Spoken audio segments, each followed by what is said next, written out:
Hello. It's me, your boy. Whatever you want to call me. I know I freaked people out, or made certain people disturbed by the fact that, like, in one of my videos in like June 2025, I talked about how names aren't real. So I'm not gonna pull that shit again. So names are real. They are things that you can use to refer to people. Um, they are conventionally useful. They're functional. So names are real. We're validating the existence of names here today. I wanted to come on and give kind of a generally off the cuff discussion, largely stating my intention to revive the Innerspace Explorer series, because I like reviewed, I it's something that I did from like June, July 2024 through February 2025. And then I kind of dropped it just because I got distracted with other life stuff, other phases of my life. There wasn't as many like insights that were worth sharing, and also I wasn't really in a place to share them. And I've been doing well lately. I've been I think a key inspiration for me coming back and wanting to do these again excuse me, is the fact that I've been journaling. I've been journaling from, it's maybe July-ish, July 2025. So I've been journaling on various lengths of time. So like sometimes I will, at the beginning I would journal like very regularly, and it would be largely about like metaphysical concepts and like very little to do with like my day-to-day life, such as my weight loss goals or psychological integration or anything like that. It would kind of be largely in like the metaphysical realm, still talking about Parmenides, still talking about my relationship with the divine in like a devotional sense. And since then I've therapy has been really, really helpful for me. I guess in a sense this is probably just a catch up video. Like it's kind of just like a summary of how we got to this point, stating my intention to do the Innerspace Explorers again, and kind of saying how we got to this point. And then maybe next time we can get into more specifics of like that particular week. But I guess in large measure, I find myself currently in kind of an integration arc, and I feel like I've kind of been in that zone since at least like February 20th, 2026 ish. And I picked that date because it's not entirely arbitrary, but like most people, probably a lot of people would think this is woo-woo reasoning, but that's okay because no one fucking watches these videos. Like these videos get like 11 views, so that's okay. So I'm allowed to say woo-woo shit sometimes. So that's the end of my Saturn return, and a Saturn return is something that happens in a person's life like twice, or if you're really lucky, 3 times. Every like 29 and a half years, you go through this Saturn return phase, so it's kind of like leading it into a different third of your life. So like going from the maiden to the mother to the crone. So basically you're entering a new phase of your life around 29 and a half years, and the Saturn return generally lasts for like a year to a year and a half. And so mine was largely from kind of the period that I was doing these Innerspace Explorers, this like highly transformative period of my life when I was kind of like I don't know, kind of realizing the nature of existence in the sense of like through the lens of Vedanta, and also through Parmenides, like so through like philosophical study, as well as like meditation and contemplation and all these other useful practices that were helping me out kind of understand the nature of reality as on a big picture sense, and also simultaneously kind of trying to like steady my mind to be able to hold on to that insight. But I was still largely like using kind of like bliss states as proof for the insight. And I guess fast forward to now, and bliss states still come and go, but there's this baseline okayness that's kind of present all the time. That just like it doesn't really matter what's going on. There's like an existential okayness that's like at the base level of like existence itself. I'm not worried about existence going out of existence, because excuse me. Because then it wouldn't be what it is. If existence could go out of existence, it would be non-existence, which it is not. So again, there's like logics to this, but like I think that what my point is that it's no longer like a philosophy to me. It's something that's like understood deep in my bones. So I'm not like worried about. There's no existential angst anymore. What there is, though, is the fact that I'm still a human being and still have like normal goings on. Like there's like people that I'm trying to get closer to, or I'm trying to lose weight, or like I still have like things in my regular ass human life that are in flux, that are still like I still can like. I think I guess one insight that I'll share that I've had recently is like that I'm allowed to be human, that I'm allowed to have anxiety or feel ups and downs or have little aches and pains here and there. Like these are things like I used to think that if I was spiritual enough, that if I was like adept enough, like both like competent enough in my human life and also spiritually adept enough to like have like non-attachment, that like nothing would ever bother me, and like that I would be like live like a completely sterile life. But that's like not true. Not only is that not a good life to live, but it's like not practical, obviously. But I was selling myself this story that, you know, I could have like perfect social skills, or perfect anything, like perfect way of approaching life, that I would never experience pain or discomfort, or that if I was doing things correctly, that I would never experience a negative emotion. And I think that that's just flat out not true.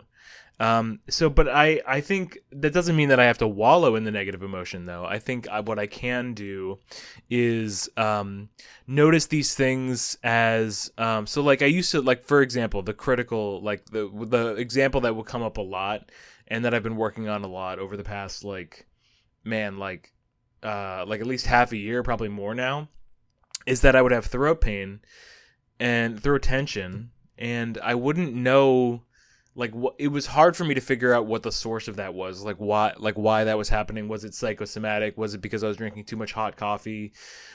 All these things. I tried so many fucking interventions to try to get the sensation to not come up, because when the sensation came up, my mind went erratic and was like just trying to find any solution to try to figure out, like, how do I address this? How do I make it so that this doesn't show up again? What is this pointing to? Is it showing me that I'm like not psychologically adept enough, or like whatever? Like my mind would freak the fuck out at the fact that my throat was like experiencing some tension, and that would cause a lot of mental disease, mental dis-ease, like unease, as a result of that.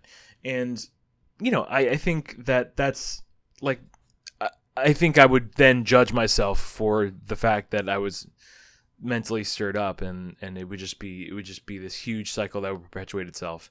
And so I noticed the basic pattern recently, like again, let me start historically. So I would notice that when the throat sensation came up and when my mind became disturbed by it, I would try to spin up bliss, like spin up experiential bliss, as I've talked about in previous Innerspace Explorers. I think, like, you know, I would try to experience spiritual bliss kind of as a way of getting high to get around the fact that I was feeling uncomfortable.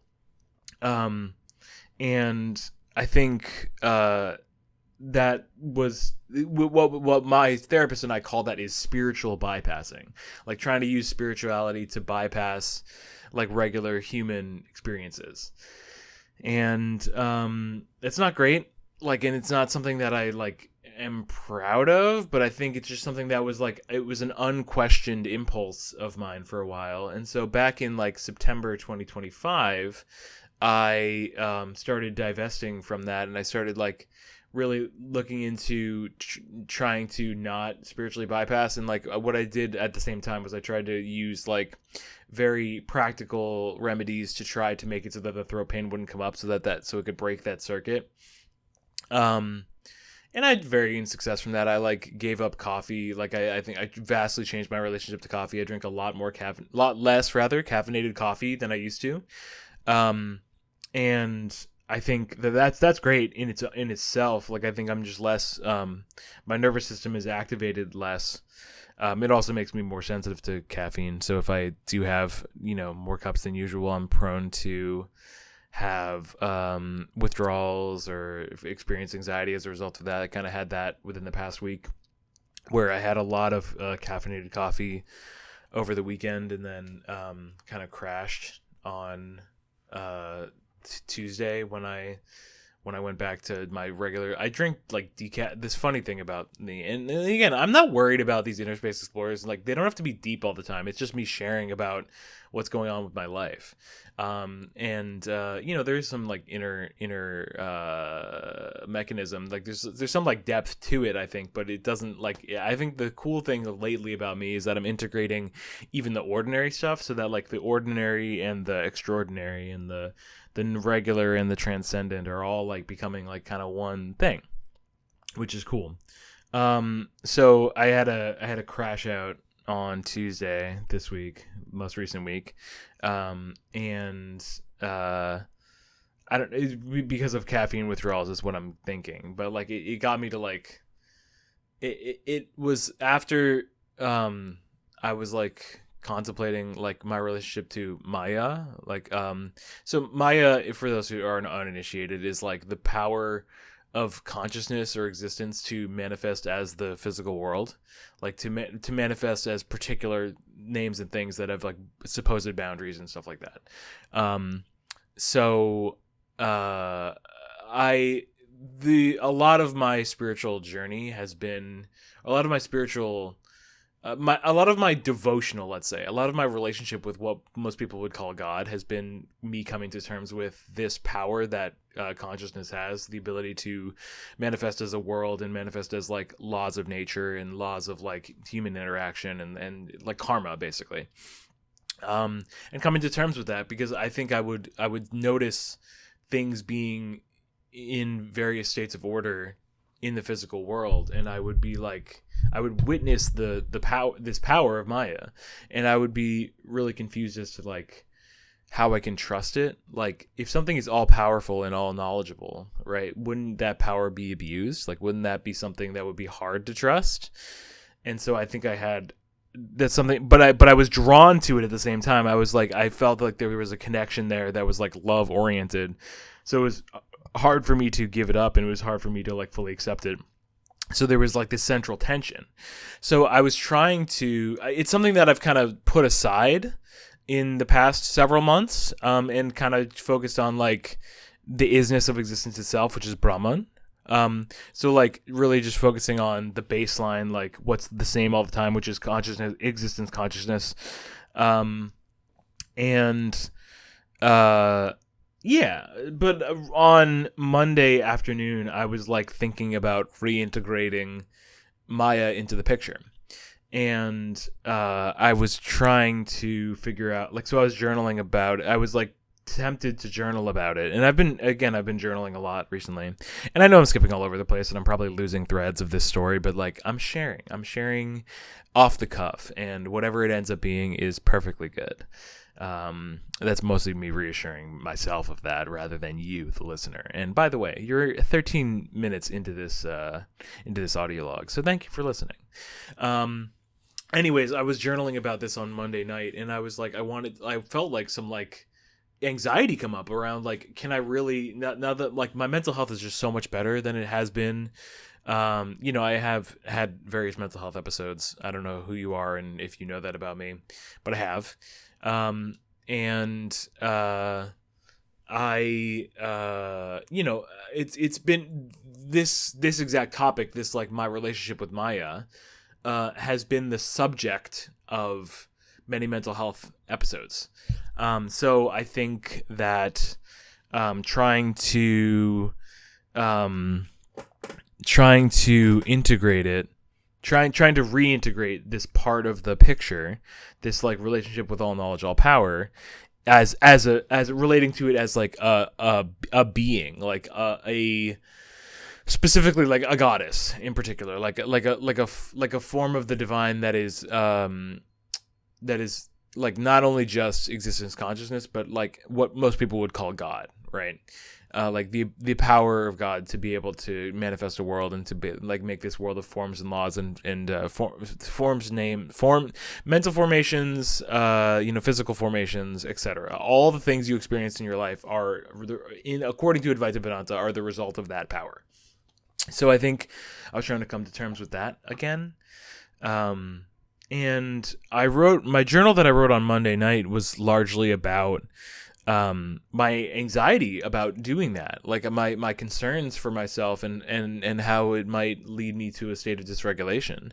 But I was pretty happy with how I wrote about it, and I think it was like what I'm trying to do recently, like pardon me if I've mentioned this already, but like my goal for the past like month and onward is kind of like integration. Like I'm not trying to like learn new things necessarily. I'm just trying to like bring into the fold of my understanding the things that I already know in like clicking it all together, and not necessarily trying to make new insights, but trying to like make the insights that I already have more livable and things that I can like go through my daily life with, rather than like I'm not like using my intellect to like pour through them rigorously. I'm like learning how to make these things livable and regular.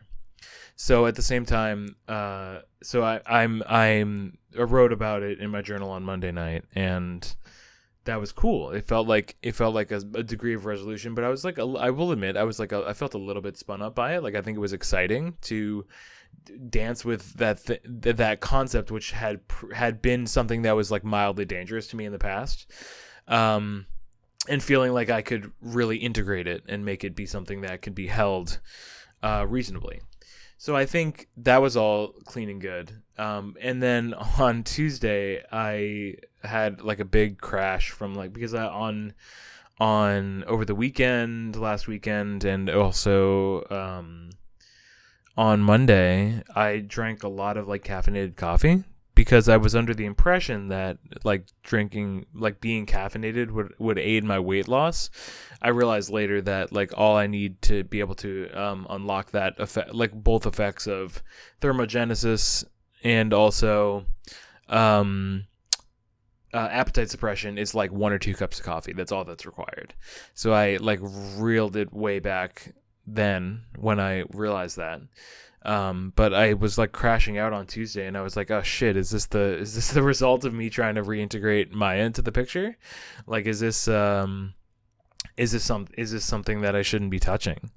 And I think ultimately I realized that what I needed was like, it's a physiological response in the body, so I need to like respond physiologically. So I like drank more water, I like made sure to get some good food, get some good sleep that night, do the normal human things to like take care of my body, and like lo and behold, like by the end of the week I was feeling hunky-dory. And I thought originally that it was like the result of being over caffeinated that I was like spun up and anxious, but I think it was the result of the caffeine withdrawals actually. But the result is the same, is that I should drink less coffee, or less caffeinated coffee. I still drink decaf quite a fair bit. And I think that's finding the balance there is like part of like, a human interaction. So I think that's all good. Yeah, so I think I'm coming up to the point of wanting to wrap this up. But I just wanted to say that like over the course of the rest of the week, I did like integrate. I feel like I'm at peace with this concept of Maya, and I don't, and recognizing that I have these. I used to like try to like manipulate Maya to produce bliss. Like I was like shaking her down to try to like result in some like elevated state, like basically just trying to use the power of the universe to get high, basically, which is like not deep and like not that loving, like not that good of a relationship to have with the power of the universe. So I think we're coming up about to the end here. There's some other, like what I do, what I'm planning on doing here is like journaling throughout the week. Like I journal maybe 3 or 4 times, maybe more like 3 times a week. And I typically write my journals on the train ride home. from work, a train ride home or a train ride to work sometimes. I have like a little Linux laptop that lives in my backpack that I kind of use primarily for the purpose of journaling, which is cool. And I feel like that's helped me a lot with not only documenting my thoughts and like being able to reference them later, which is definitely a huge benefit, but also like through the act of journaling, I'm teaching myself how to occupy time, like not only just pass through time, pass time by, like spend time, but also like living in it. Like it kind of gives me a new relationship to how to relate to the passage of time, in the sense that I'm not like using time as a means by which to get from one place to another exclusively. I'm allowing it to be a vessel for like insight. And I don't know, it's something that's hard to describe because the felt experience of what I'm experiencing now versus, I don't know, what I was experiencing in last September, for example, is like worlds apart. But at the same time, there's no drama about it. There's no like, I don't need to uphold it as like, oh wow, I'm just so much better now. Like, and I think that that's the reason that it's starting to click together, is because I'm not trying to chase down insight. I'm not trying to make myself be in a particular state of betterment or whatever. I'm just allowing things to be what they are and letting ideas and ways of being mature naturally. And so I don't have to monitor myself for like perfect progress or whatever. I can just kind of like live my life. I'm free to live my life as it is, and I don't have to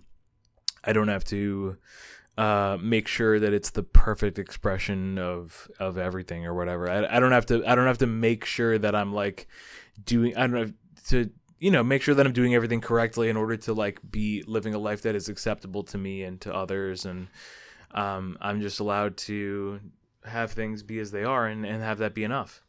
So yeah, I think I'm coming up to the end here, but thank you for listening. And this is something that I want to do more. Like, again, the whole point here with these Innerspace Explorers, like this new phase of them anyways, is that I'm not trying to capture, like I'm not trying to distill the biggest essence of insight or whatever. I'm not trying to like have this be a perfect transmission to you, the listener, of like, oh wow, here's really great actionable things that I can apply in my life. It's kind of like an audio diary. Like, it's, in a sense, it's like a distillation of my journals in a way that I'm willing to share with people on the internet who could listen to it, who aren't me.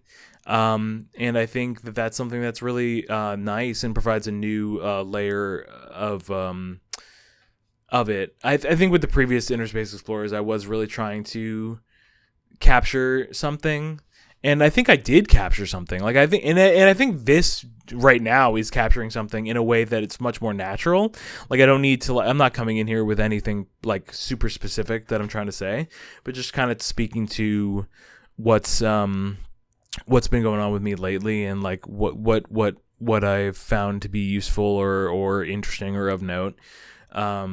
And then maybe one day, just like I reviewed the previous Innerspace Explorers recently, and like figured out what from them was good to reflect on, and how some of those insights have matured in me, and some of them have, kind of been the same, or ways in which they're different now in various ways.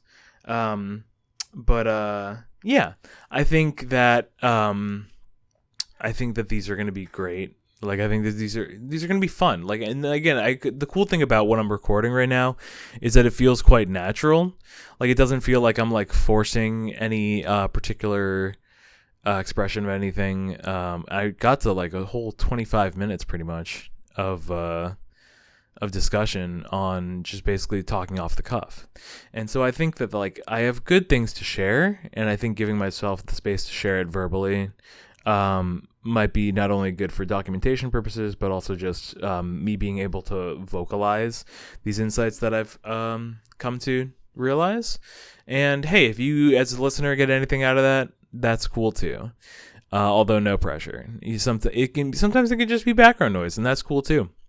But yeah, I think I'm gonna wrap it up and try to hit like pretty much exactly 25 minutes. So thank you for listening, and I will see you in the next one.